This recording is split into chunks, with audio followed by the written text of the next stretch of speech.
xamante ni douane sénégalaise bi ñu ngi koy daal di soutenir surtout lu jëm ci wàllum économie sénégalaise. waaw effectivement douane sénégalaise moom dafa nekk kër goo xam ni dafa bokk ci yi nga xamante ni état day compter ci ñoom ngir mën a dajale li nga xamante ni mooy ay ressources financières koppar ndax dafa ñaara ngi ni yoo xamante ni état ci ñoom lay ëpp lu muy appuyer pour mën a dajale lu mu dugal ci biir budget am def ay recette am mooy administration bi nga xamante ni mooy fisc donc di impôts et domaines mais également les douanes parce que lu ci bari ci li jëm ci wàllu impôt ak taxe ci yooyu lay jaar donc douane da ngay dégg souvent ñuy wax les taxes douanières donc foofu lay dafa am lu am solo loo xamante ni da koy tout simplement représenter ci loolu ci recettes yi nga xamante ni moom la état di mën di tout simplement dajale ci biir réew mi boo toogee nag ñun la recettes yi nga xamante ni moom la état di dajale toll na à peu près ci 4000 milliards que li ci ëpp dañ ko dajale ci biir réew mi jàppal ni ñaari régions yooyu maanaam ñoo ci liggéey bu am solo ndax état recette lay dundee ak taxe d'ailleurs boo seetloo à chaque fois bu ñu bëggee wàññi dara dañuy dem laal li nga xamante ni mooy taxe yi donc jéem ko wàññi wala ñu dem yokk li nga xamante ni mooy subvention mais la plupart du temps boo laalee taxe rek da ngay gis ne dañuy wàññi li nga xamante ni mooy prix d'ailleurs l'effet contraire également am na boo bëggee gagner xaalis très rapidement tamit généralement gars yi état ni ñuy def rek mooy jékki-jékki mooy tout simplement yokk ay taxes wala ñu yokk de l'impôt parce que boobu mooy moyen bi gën a gaaw pour dajale xaalis léegi nag loolu bu ci effectivement état du Sénégal amee ambition boobu dajale le maximum possible de recettes yi nga xamante ni mën nañ koo amee ci biir réew mi jàppal ni ñaari kuréel yooyu ñaari kër yooyu dañ ci am liggéey bu am solo boo xamante ni moom lañ leen ci sas tey lii di administration fiscale presse bi ñu ngi wax naan daanaka 484 milliards lañu dugal de plus ci li nga xamante ne moom mooy la doon prévision yi ñu defoon donc loolu bañ ko fi waxtaanee barki dem da nga gis ne yëf yi dafa dépassé sax la nga xamante ne moom lañ jortoon a dajale de la même façon douane tamit noonu la def loolu moo tax nga mën a toog fin d'année jot ñu naan état du Sénégal kat la mu njortoon ne dana ko dajale na lu ko ëpp yokk na tant de % et cetera donc ñaari piliers yooyu dañ ciy def liggéey bu am solo léegi douane nag nekk loo xamante ni comme je dis lu am solo la pour dajale les recettes sauf que sama benn xarit daf may faral di wax naan ma heure bu ñu nee douane def na performance rek dafa naan kon fu mu toll nii yëf yi xaw naa metti ci ñenn ñi surtout ci ñi nga xamante ni dañuy importer lu bari parce que dañ nekk réew moo xamante ni lu bari dañ koy importer te par conséquent su fekkee ni taxe douane yi dafa def beaucoup plus de recettes en général moom li ko doon tiital mooy ne kon ñi nga xamante ni ñooy importer forcément ñi ngi supporter ay charges yu bari mais mën naa nekk le même mécanisme que bi nga xamante ni moo nekkoon tout simplement ci la fiscalité qu'est-ce que je veux dire mooy bi ñu ñëwee dañ ne dañuy yokk assiette fiscale donc dañuy yokk ñi nga xamante ni ñooy fay et cetera mais duñu yokk les taux de la même façon à la douane mën day demee noonu mooy fexe ba nga xamante ni ña waroon di fay douane ñëpp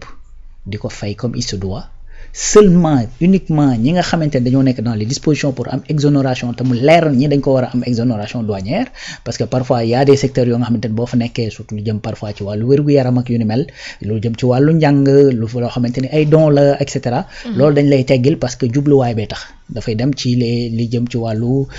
les besoins sociaux de base parfois dafay am yoo xamante ni ay woyofal yu ciy am maintenant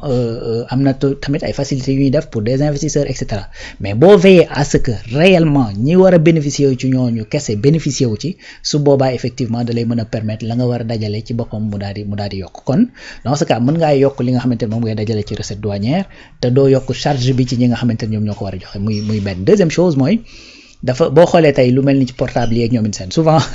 xam naa ni gars yi dinañ ma ko baal rek mais souvent nga dégg ñu ne non bu ñu am taxes yi ñu def ci téléphone bu ñu ko kii yëf day tax mu gën a cher man dama naan non en vérité du tax mu gën a cher c'est juste que da koy indi ca la mu waroon a jar la mu doon jar démb ak bërki dem peut-être moo nekkoon lu yomb ci ñi nga xamante ne dañuy importer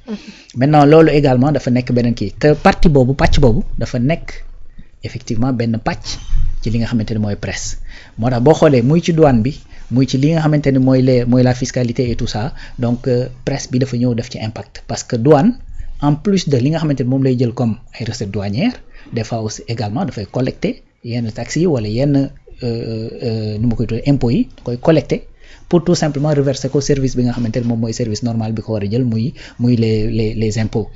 Donc kon bu fekkee ni presse bi dafa ñëw di dox ci dajale le maximum d'impôts possible dajale le maximum de taxes possible. taxé ruqaat yi nga xamante ne démb ak bërki démb taxé wuñ ko woon ci hauteur ba mu waroon toll wala taxé wuñ ko woon du tout loolu également dafay contribuer ci li nga xamante ne moom mooy taxe douanière yi di yokk. Maintenant comme dañoo nekk un pays boo xamante ni li ngay importer dafa bari. forcément douane dafay def ay résultats forcément. Maintenant loolu nag dafa bokk ci yi nga xamante ne dañ koo war a mën a joyanti donc joyanti ko du tekki forcément aussi que ni les recettes douanières dañuy wàññeeku. lu ma bëgg a wax foofu mooy tey su fekkee Sénégal dañoo dem ba nekk un pays exportateur ñu dem ba nga xamante ni ñu ngi produire industrialiser na dëkk bi ñu ngi exporter mais exporter également du la tere importer parce que benn réew boo xamante ni day defal boppam lépp ça n'existe nulle part donc su boobaa taxe douanière danañ wéy di am danañ wéy di dugal ay mbir fii ci biir réew mi donc douane dana ci wéy di nu ma koy tuddati dajale xaalis à la hauteur de li nga xamante ne moom moo fi dugg ci marchandise. Donc tey lii tiital sama waajooju may wax mooy tout simplement parce que on est un pays qui importe beaucoup et que bu ñu nee douane ma ngay def ay résultats yu ni mel immédiatement sa xel fi muy dem mooy kon taxe douanière yi xanaa dafa diis loolu mais tel n'est pas le cas en vérité parce que la même stratégie bi état di doxal ci domaine bi jëm ci wàllu fiscalité mooy fexe le maximum di fay tey fay lu néew mooy taxe yi ak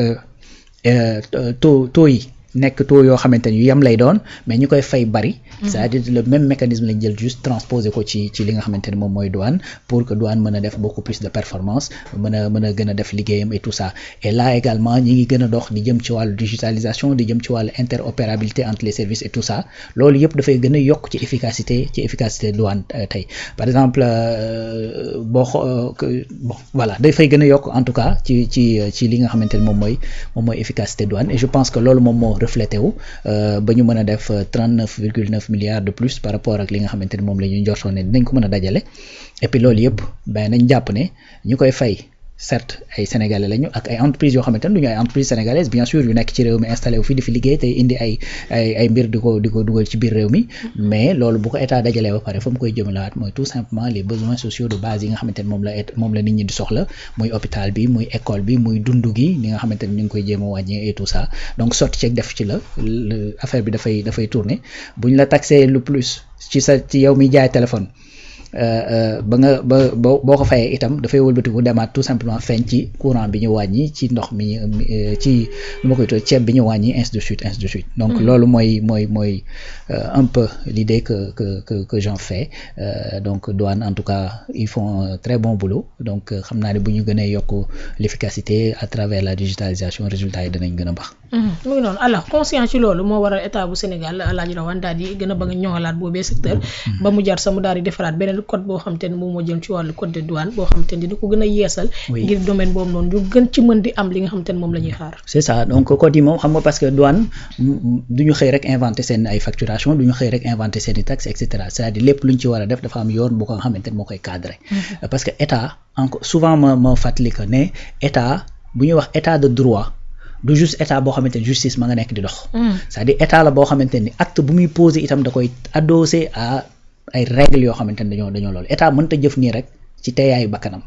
déedéet c'est-à-dire xaalis dañ lay wax nu muy génnee buy dugg dañ lay wax nan lay duggee boo koy séddalee à travers budget dañ la wax nii lay doxee c'est-à-dire tout obéit à des règles yenn saa yi nag règles yi nekk règles yoo xamante ni yu dépassé lay doon wala mu nekk règles yoo xamante ni dafay gën a yéexal liggéey bi et cetera su boobaa da ngay jooyanti mais munoo def sans pour autant nga adossé ko à des règles ci biir règles yooyu nag secteur boo ci jël bu nekk dafa am lu ko tënk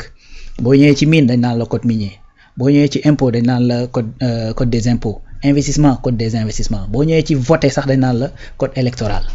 boo demee assemblée nationale règlement intérieur constitution et cetera donc boo ci mënti jël am na loo xamante ni moom moo koy organiser moo koy cadrer donc noonu la amee également ci douane bi ñun la tey nit bu waree ñëw fii ci réew mi nekk ci tel secteur mën nañ ko baal par exemple jusqu'à temps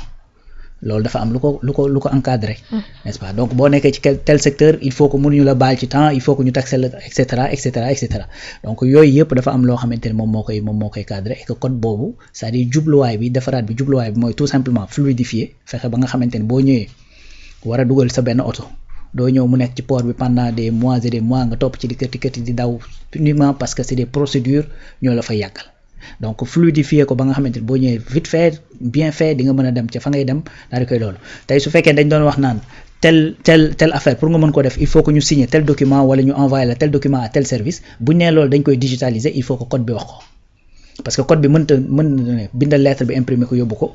digitalisation bi ñëw permettre nga def loolu boo ko jaaralee te code bi changé wuñ ko tu deviens hors la loi tout simplement donc moo tax yooyu yëpp dafay laaj bu àdduna di dox di évoluer ngay évoluer effectivement en fonction de loolu say texte également di évoluer en fonction de loolu dama lay jox benn exemple boo xam ne ça n'a rien à voir peut-être ak lii mais pour me faire comprendre tey boo xoolee li jëm ci wàllu cérémonie ci kër yi takk soxna ngeen teg yu demee noonu c'est-à-dire loi bi koy encadrer ça date des années 60 dañ lay wax naan la par exemple bu fekkee da nga am cérémonie waroo dépenser plus de 100 000 francs xam nga loolu mënatul valable maintenant voilà donc loolu da nga koy war a joyante tout simplement l'idée mooy organiser bañ a yàq mais tey boo ko appliquer c'est-à-dire tu crées plus de problèmes loolu mooy motiver à ce que de temps en temps ngay gis nit ñi ne il faut que pour répondre à telle et telle stratégie boo xamante ne moom la ñuy développer pour mën a dem ñu changer tel et tel code parce que tout simplement sans ces codes là c'est-à-dire état mënta évoluer tout simplement parce que il faut mu obéir à des règles ak ay procédures yoo xamante ne code yooyu moo koy tënk nga yóbbu ko ñu voté ko ci assemblée nationale ba nga xamante ne moom mooy représenter le peuple bi ne d'accord nañ te ni douane nii la war a doxee donc keneen ku doxee noonu nag su boobaa da ngay jalgati yoon tout simplement donc loolu moo bokk ci li tax ñuy changer ay code pour être plus efficace pour être plus rapide ci réponse yi nga xamante ne dañ koy apporter pour mën a am beaucoup plus de résultats yoo xamante ne après danañ mën a dajale le maximum d'argent possible parce que coow li mooy à la fin de la journée boo doon am 100 francs nga am 125 wala 150 au moins pour mën a yokk li ngay am ngir xam nga lan mën a répondre ci demande yi nga xamante ne moom la le peuple di def te nga xam ni yow état rek yaa ci mën a investir jëm ci wàllu par exemple comme santé bi comme tali yi comme lu jëm ci wàllu éducation et cetera parce que loolu bailleurs yi duñ ci dugal xaalis parce que financièrement du ay secteurs yoo xam ne dañoo rentable doo ci dugal juróom pour génn ci c'est-à-dire loolu moo tax ces secteurs là généralement état moo ci dugal ay kopparam. Bien sûr merci beaucoup El Hadji Rawane